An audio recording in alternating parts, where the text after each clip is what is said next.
A few years back, I published a video on how to watermark batches of photos using a Photoshop macro. This is a great way to add a watermark to a lot of photos, but I'm always getting emails from people who are struggling with the macros. So, in this video, I'm going to show you an easy alternative. Let's start by creating a watermark to use, as that's something else that I'm often asked about.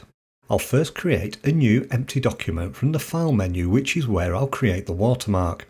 For this, I'm using the 1920 by 1080 preset and a white background. There's a reason for setting the background to white, which you'll learn about later.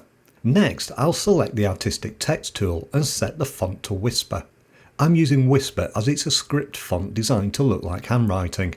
It's also free to download from the internet if you don't have it installed. I'll share the link to it in the YouTube video information. To create the watermark text, I'm going to use the Artistic Text tool set to black. I can then click on the document and enter my first name and click to apply it. Then I'll click again, which adds a second text layer to the document. This is where I want to add my website address so that people know where to find me.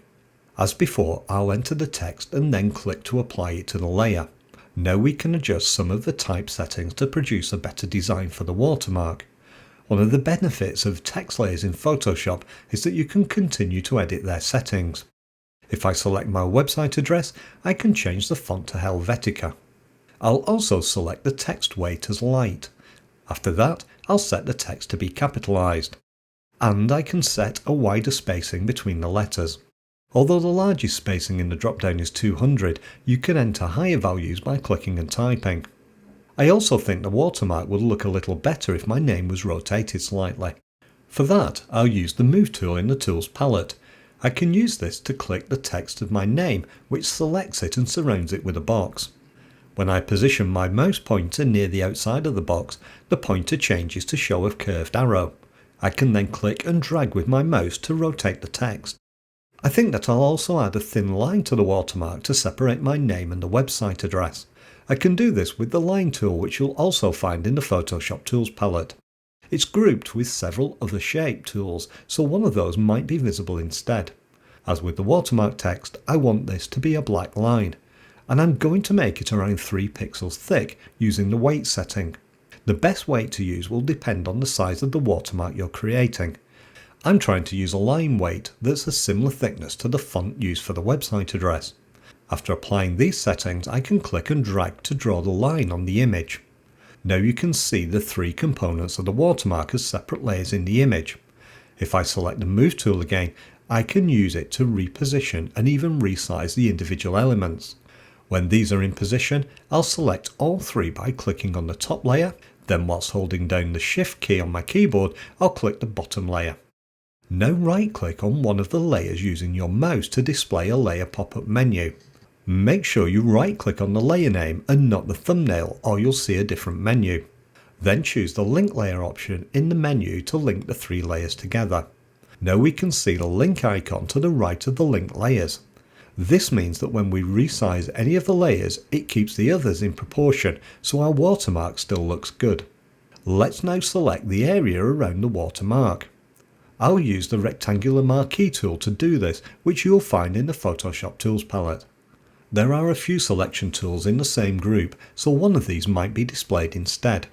I can then click and whilst holding down my mouse button drag. As I drag, you'll see a rectangular selection appear around the watermark.